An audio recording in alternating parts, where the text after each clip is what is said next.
In this video, we're talking about my two favorite external hard drives when it comes to portability as well as an in-studio setup.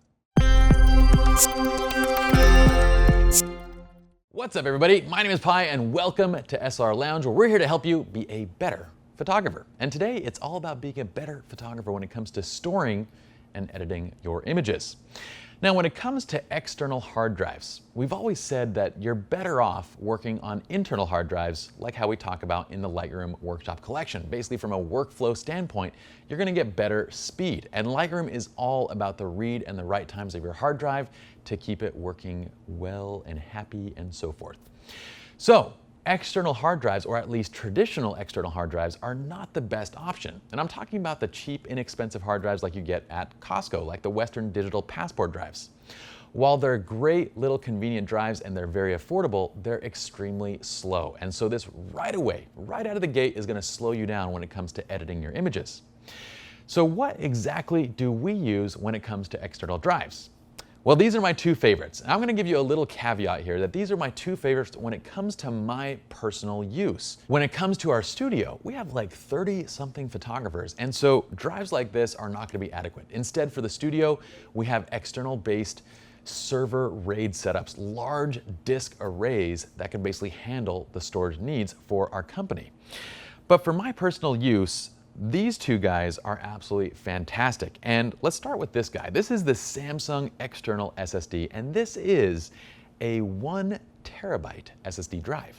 That's right, folks, inside of this tiny little form factor, this tiny body. Let me take off this little cable so you can see even how much smaller it is. This is my iPhone 6 Plus, which I thought was a good idea until I put it in my pocket and realized it's not such a good idea. It's absolutely gigantic in comparison to this.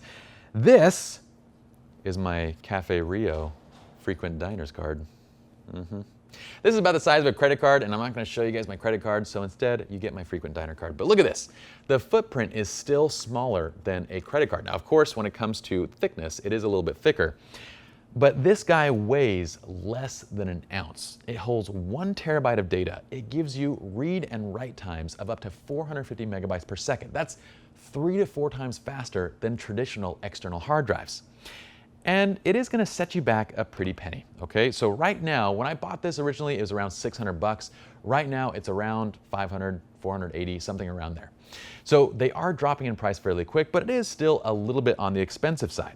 But as far as external editing and portable drives, it's fantastic. This is my on-the-go drive, it's my tethering drive, it's the drive that I'm using anytime that I'm working out of the studio.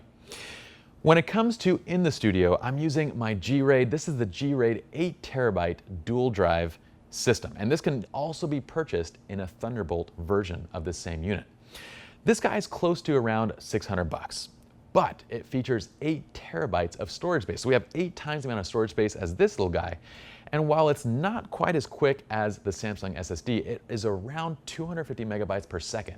And these are, by the way, top speeds, okay? So speeds are gonna vary just basically depending on what types of files you're transferring back and forth. Remember that if you are running off of USB 3, your firmware, your motherboard might require a firmware update to get the fastest USB 3 speed possible. The G-RAID can hook up through USB 3 or dual FireWire 800 slots. And if you get the Thunderbolt version, then obviously you have Thunderbolt available as well. With 250 megabytes per second, it's still perfectly adequate as a working drive for Lightroom, and it boasts a whole heck of a lot of storage. So I have my entire perpetual catalog, my catalog with all of the personal images that I'm taking, with all my portfolio images that I want to have, all the images that I want to have readily available are on this drive. So between these two external drives, you have fantastic options when it comes to a portable drive as well as an in-studio drive with more space. And like all of our reviews, I always like to get my products, try them, and use them for a good period of time so I can test their quality, durability, and so forth. And both of these items are items I can fully recommend and stand behind. They're made incredibly well, they're worth every penny, and it just depends on whether you need portability versus size. All right, that's it for this video. Hopefully you all enjoyed. Be sure to check out the actual article on SLR Lounge where you can get links to each of the products that we've mentioned here. And if you enjoy our videos, well, please subscribe by clicking the button below the video. My name is Pi, and I'll see you all in the next video. And in this video, we're gonna help you be a better photographer because we're gonna review one of my favorite flashes to date, the Profoto B1 500 Air TTL system. I have put this guy through its paces. We have 4 of these units, and they've been in the studio, they've been on location, they've been on weddings, fashion, and I've probably used the B1 now for over 30 shoots. And now I feel qualified to give you guys a great review and to tell you that it really is quite reliable and very high in quality.